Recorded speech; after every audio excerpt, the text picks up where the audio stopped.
a first date, a teenager named Jim McCann thought, last minute, to bring a bouquet. The girl at the door greeted him with a smile as wide as the 5 boroughs, and her sudden kiss so jolted him that she asked if he was okay. "No," Jim said. "I'm, going to get more flowers."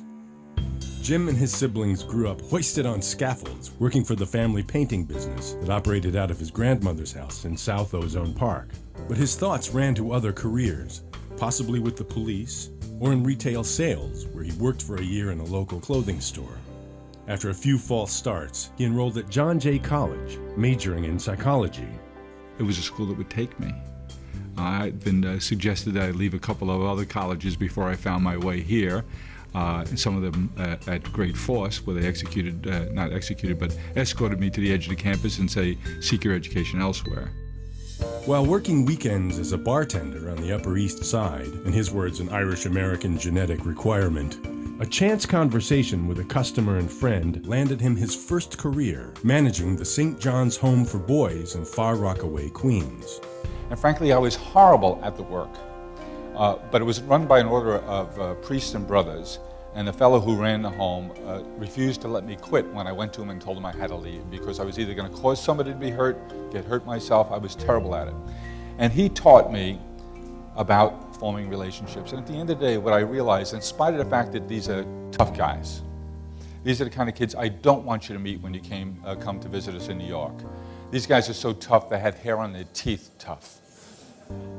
But what I learned over the next couple of years living in that group home was that they were no different than me.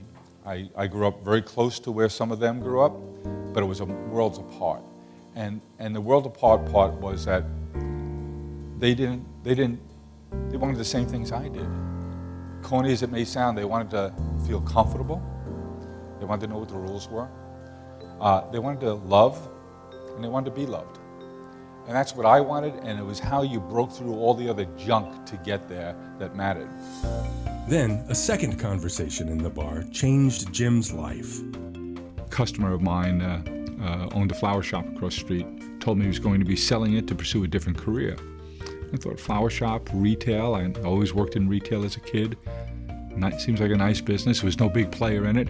So I asked him if I couldn't go work there a couple of afternoons before I came to work at the bar on Saturdays.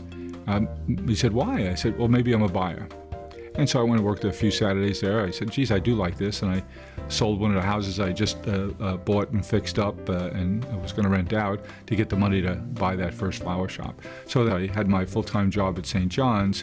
Every other hour of the day and night, I worked to grow my flower business by opening up a shop on average every 6 months for the next 10 years. One day, while shaving, he heard on the radio about a business called 800 Flowers in Texas, which it turned out was in trouble. He leveraged every last dollar he had to buy the name and the company, then dig it out from under its huge debts. 1-800-Flowers revolutionized the floral industry by leveraging Watts lines to create a national brand, just as it would be among the first major companies to do business on the internet, and among the first to embrace the power of mobile communication and social media today.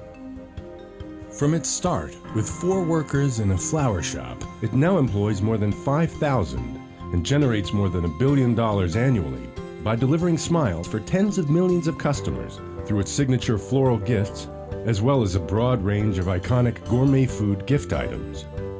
But even as the company has grown, Jim is ever mindful of not outgrowing the value of real human interaction.